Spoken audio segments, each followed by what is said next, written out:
Le document sur lequel on travaille est en RVB, il utilise des images RVB, et si je dois faire une version pour l'imprimeur, ce sera donc au moment de l'exportation du PDF que je vais les transformer en CMJN. C'est InDesign qui va tout faire pour moi, il va transformer dans le CMJN que je lui indique, qui est adapté au papier graineux, lisse ou quoi que ce soit.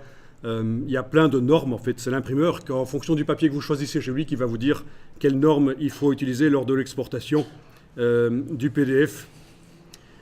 Le document InDesign qui utilise des images RVB va être exporté vers un PDF CMJN. Il y a une transformation des couleurs nécessaires, mais le plus tard possible. On ne le fait pas dans Photoshop, on ne le fait pas dès qu'on a récupéré les photos de son appareil photo, on ne les convertit pas en CMJN.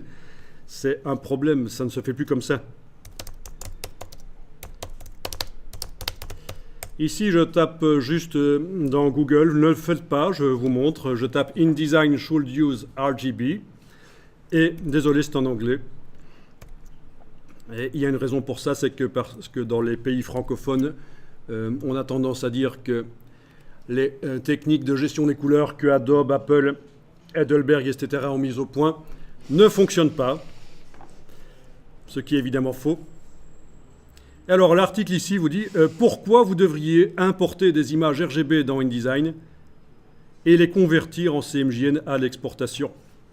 Bon, ça date déjà de 2014, hein. C'est vraiment un site de référence, InDesign Secrets, avec deux personnes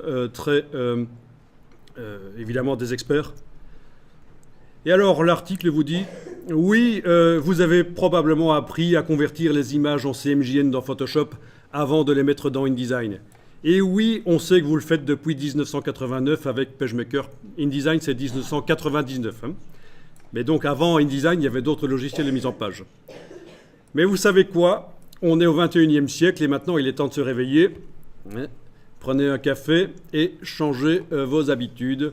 Et il vous explique pourquoi vous devriez laisser vos images en RGB dans InDesign plutôt que de les convertir tout de suite en CMJN. Bon, je vous laisserai lire ça si ça vous intéresse. Mais bon, c'est quelque chose qui est connu en fait. Hein. Ça fait quand même une quinzaine d'années que... en fait, ça fait 20 ans que Adobe a mis au point, avec d'autres marques, les profils ICC, les profils couleurs, la gestion des couleurs. La gestion des couleurs, le contrôle de la couleur en fait. Hein. Quand on parle de gestion des couleurs, on ne parle pas de corriger les couleurs dans les photos. Hein. On parle vraiment d'utiliser des profils pour passer les images d'un appareil à l'autre et que les couleurs restent les plus proches possibles. C'est donc des descriptions, les profils, c'est des descriptions du fonctionnement des appareils. Ça fait 20 ans qu'ils ont mis ça au point, et puis 5 ans après, bon, c'était quand même bien implanté dans les logiciels, bien au point, ils ont commencé à dire qu'il faut quand même utiliser des images RVB maintenant. Il faut arrêter de travailler les images en CMJN. Et je vous dis ça alors que moi, dans les années 90, c'était mon boulot. Hein. Je travaillais les images pour les publicités, pour les magazines, et donc j'étais le maillon entre les studios photos et le metteur en page.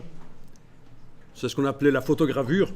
Et tout se faisait en CMJN à l'époque. Parce qu'en fait, il n'y avait qu'une seule sortie possible. C'était l'Euroscale CMJN.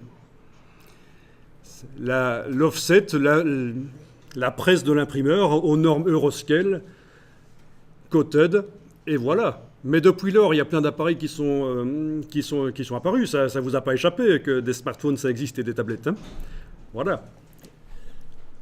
Et InDesign peut faire bien sûr des applications pour smartphone, tablette et du HTML, surtout quand on l'aide un peu avec un petit plugin qui s'appelle In5.